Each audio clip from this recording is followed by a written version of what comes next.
Hey everyone, my name's Caitlyn and welcome back to my channel, or welcome if it's your first time here. So today I am going to do a fun video recommending books that either are set in Ireland or may not be set in Ireland but have feature at least one Irish character. So yeah, I think this will be fun.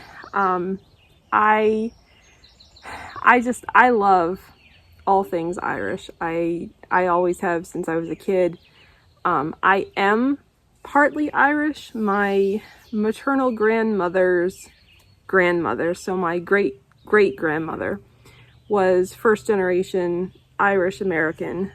So obviously her parents immigrated from Ireland before she was born. So yeah, obviously I never got to meet her because she had passed away long before I was born.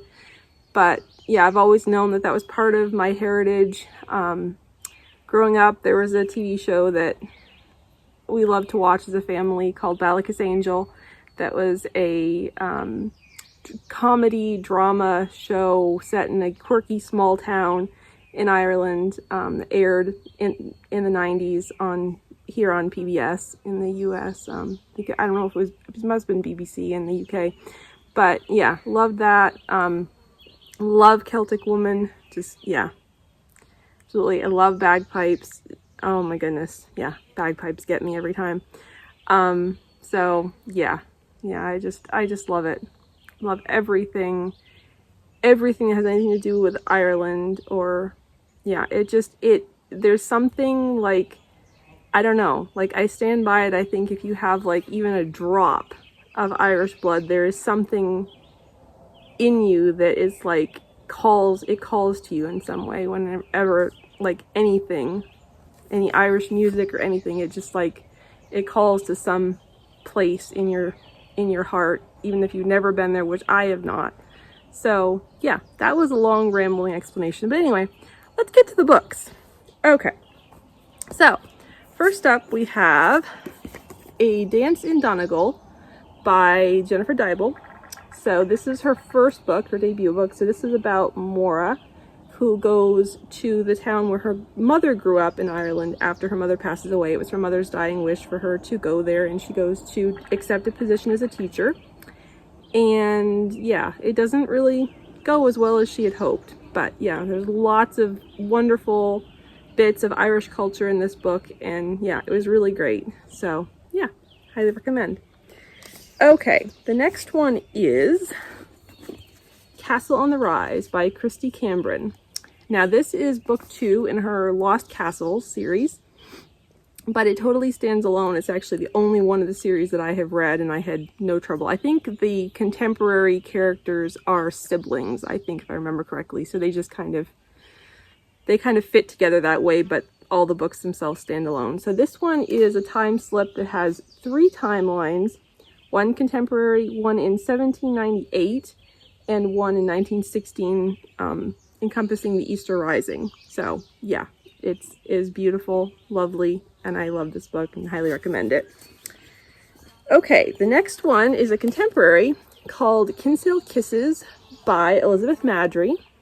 And so yeah, this is about a guy named Colleen who cashed in his software company and goes to Ireland to try to make it as a traveling musician.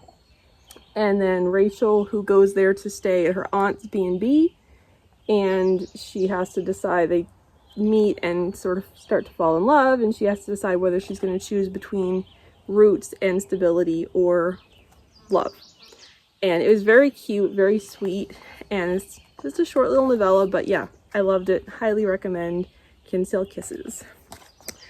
Okay, next is There You'll Find Me by Jenny B. Jones. You would have just seen this in a recent video probably, but had to recommend it again for this. So this is about Finley, who is 18, and she has an upcoming interview at the Manhattan Music Conservatory. She's a violinist. And so she decides, her brother has recently passed away. He had spent some time abroad in Ireland and had a wonderful time there and found a lot of wisdom and really grew closer to God while he was there. So she goes to Ireland with his travel journal to guide her, trying to find the peace and the wisdom that he found there. She ends up meeting a heartthrob Hollywood bad boy named Beckett Rush, who is there in Ireland to film his latest vampire movie, because this book released, I believe, in 2011. So, yeah, 2011. And so he winds up showing her around the town, and they have a romance. It's very, very sweet. There is, in the beginning of it, there is, which presumably is where the title comes from, there is a quote from Mere Christianity by C.S. Lewis. It says, "Look for yourself, and you will find in the long run only hatred, loneliness, despair, rage, ruin, and decay. But look for Christ, and you will find him, and with him everything else thrown in." So that pretty much encompasses the book. It was beautiful, powerful. There were tons of quotes that I can't remember right now because it's been years since I read it, but I know that there are definitely lots of annotation-worthy quotes in this book. So yeah, highly recommend. Okay. Then a couple that I had on ebook. The first is Star Rising by Janet W. Ferguson. This is book 4 in the, I think it's Coastal Heart series, but it totally stands alone. Yeah, no problem at all. So this is about Star and Paul. And Star has had kind of a difficult life that she's trying to dig out of. And the woman that she works for has rheumatoid arthritis and wants to go on a trip to Ireland. So she accompanies her along with Paul, who is Star's employer's son. And they have a romance, but it's just delightful. You get to see Ireland in all its glory, and it's, yeah, it's fantastic and deep. It's, all of Janet's books are just, I haven't read all of them, but all the ones that I've read, and I know the other ones are no different. She writes really deep, strong faith stories and beautiful romance, and yeah, highly recommend. And then we have Initium by Natalie Walters, which is the prequel novella to the Snap Agency series.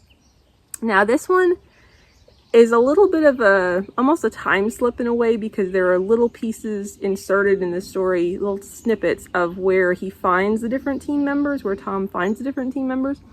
But the primary story takes place in Ireland in the 90s. Encompasses a bombing and then what happens after that, and the main character, Tom Walsh, is in the CIA, and he kind of goes rogue to go back and try to rescue one of the guys that was left behind after this bombing. So yeah, it's mostly set in Ireland, and it was actually, interestingly, in the author's note you find out that it actually was a real bombing that happened that Natalie based the storyline off of. So yeah, highly recommend that. Okay, then I have a few books that are not really set in Ireland. They just kind of have Irish characters. So first we have Chasing Secrets by Lynette Eason. This is book 4 in the Elite Guardian series. And so this is Hayley Callahan, and she is Irish. She is now a bodyguard, but she was formerly in, and I can't remember what it's called, but the basically Irish intelligence, basically the Irish version of the CIA that she used to be in. And there is actually, I think there are actually a few scenes that do take place in Ireland, because with her having been from there, and then we find out some secrets about her history that she didn't know about, and yeah, it's fantastic. Also recommend the audiobook if you like listening to Irish accents. So yeah. Okay, then we have Still Life by Dani Pettrey. This is book 2 in the Chesapeake Valor series. And so we have Avery, who is a photographer, and Parker Mitchell, who's this guy right here, who is a crime scene analyst. He is Irish, and he's fantastic. He's amazing. Love him to pieces. Again, highly recommend the audiobook because his accent is absolutely delicious. So yeah, highly recommend. Okay, then the last one is called Because You're Mine by Colleen Coble. This is a standalone. And the heroine is Irish. Her name is Alana, and she is in a band with her husband and some other people, and they're in Charleston, South Carolina. And the van blows up. Her husband dies, and there are all these arguments that she's having with her father-in-law. She's pregnant now, and he wants to take over the baby, and all these things. So their manager suggests that they get married so that he can help her get U.S. citizenship and all of these things. But then all these weird things start happening. They go to live at his family's like rundown mansion in the swamp. And crazy, insane things start happening, and there's people coming after her, and it's a crazy book. It really is. It's a little weird, and it's kind of crazy, but it's good. Yeah, like, one thing, not to give spoilers, but the villain dude here has pet alligators. So, so it's a little weird, a little bizarre, but she is Irish, and the narrator of the audiobook, again, does a wonderful Irish accent for her. So, yeah, highly recommend that as well. Okay, so that's all for this video. Let me know if you enjoy Ireland as a setting, if you've read any of these books, or what your favorite book is that's set in Ireland or has an Irish character. Yeah, so have a wonderful day, and I'll see you in my next video. Bye!